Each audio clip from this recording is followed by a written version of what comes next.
July this year, a farmer in southern India set off early to plough his land.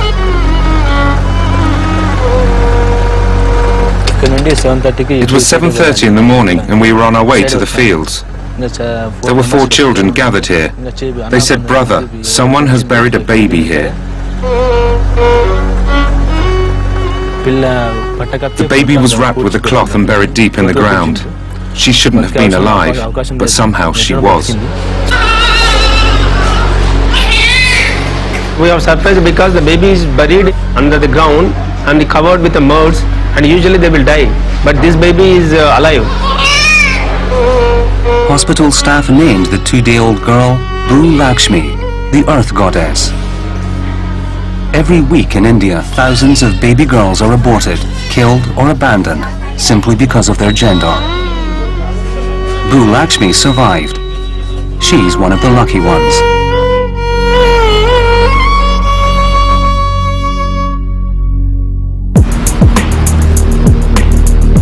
India has one of the fastest growing economies in the world. But despite the new prosperity, old traditions hold firm. Sons have long been prized over daughters. They preserve the family name and traditionally look after elderly parents. Girls are often seen as an expensive burden, with parents forced to pay a costly wedding dowry when they get married. Across India, boys now dramatically outnumber girls, and those sex ratios are getting worse.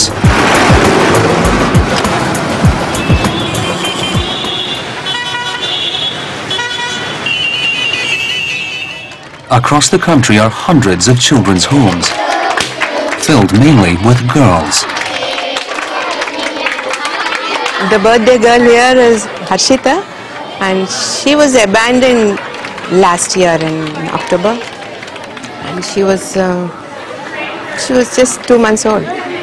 She was put in a basket and she was left with a small feeding bottle near the gate, and we don't know who the mother is. We don't know who left her. We don't know anything about her.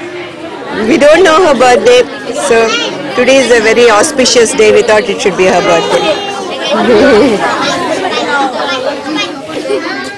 The children here are abandoned children, and they're abandoned in the hospitals here near the gate, and some of them are rescued from being sold and they end up here. All sorts of stories. And all of them who are abandoned are girls.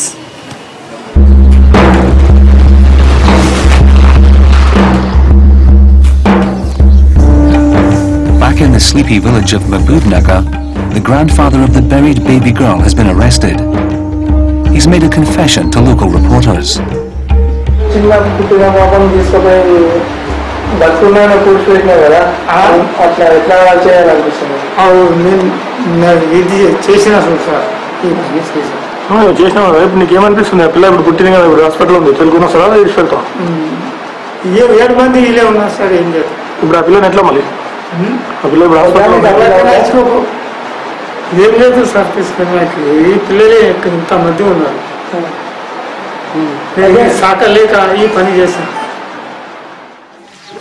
Abdul Rahman has now been charged with attempted murder.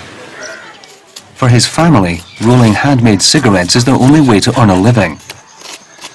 His wife earns just over $1 for rolling 1,500 such cigarettes, which will take her and 2 of her daughters the whole day. Life is very difficult for me. When we have food, we eat. When we don't, we just stay quietly at home. He kept wanting boys, so we had 6 girls before the 2 boys. And at the end, we had this girl. I wanted to abort her, but the doctor said it wasn't possible. With 7 daughters to marry, these parents face an almost impossible task to find wedding dowry for all of them. Getting these girls married is a big problem. Getting them married when they're grown up. Some ask for 20,000, some for 50,000, some for 10,000. That's how it is here. For each daughter, their parents will have to pay the equivalent of up to 3 years' earnings in dowry. The practice of dowry was banned 50 years ago, but few marriages take place without it.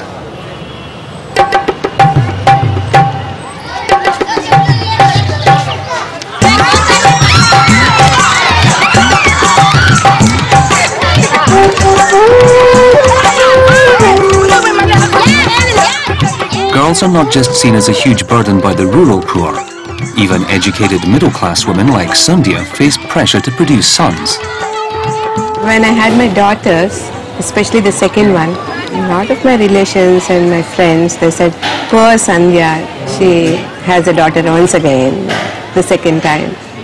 I feel really irritated when somebody says like that. Even the educated people, they feel they should have a son. Just to carry family name, you need a son. And just to light the funeral pyre, you need a son. Everyone knows daughters are more affectionate, concerned, loving, and they care for their parents more than sons. But still they want a son because it's just to carry the family name.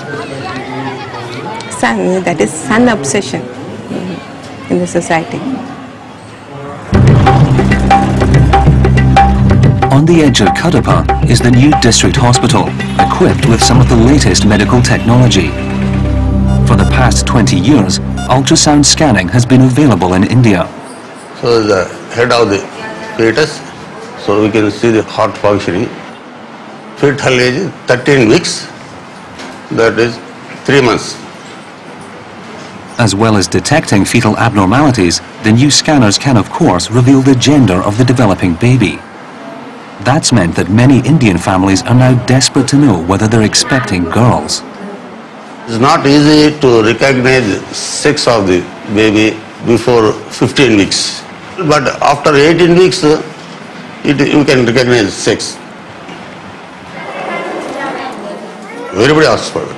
They say, so the first child, anyhow we are not going to remove. Please tell this. It is a big problem.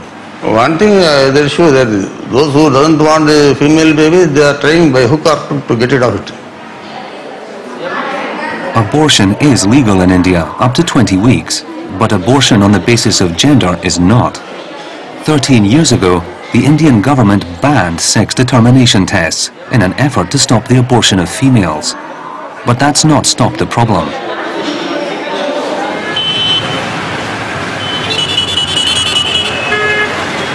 In Kadapa, like the rest of the country, private nursing homes and ultrasound clinics have sprung up across the town.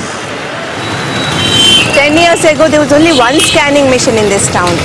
Now there are dozens of them in these private clinics. It's illegal to reveal the sex of the baby, but some of the doctors and nurses are revealing the gender of the baby, and if it's a girl baby, people are aborting it. The nurses in fact do not know how to identify the sex of the baby. They say it's a girl and it turns out to be a boy, which is real tragedy.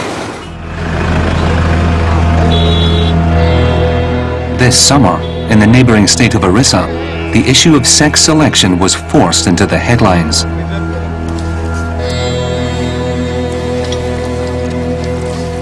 Dozens of aborted female fetuses were found dumped in a well, on land belonging to a private ultrasound clinic. Close by, in the ruins of an abandoned house, were found the bodies of nearly full-term baby girls.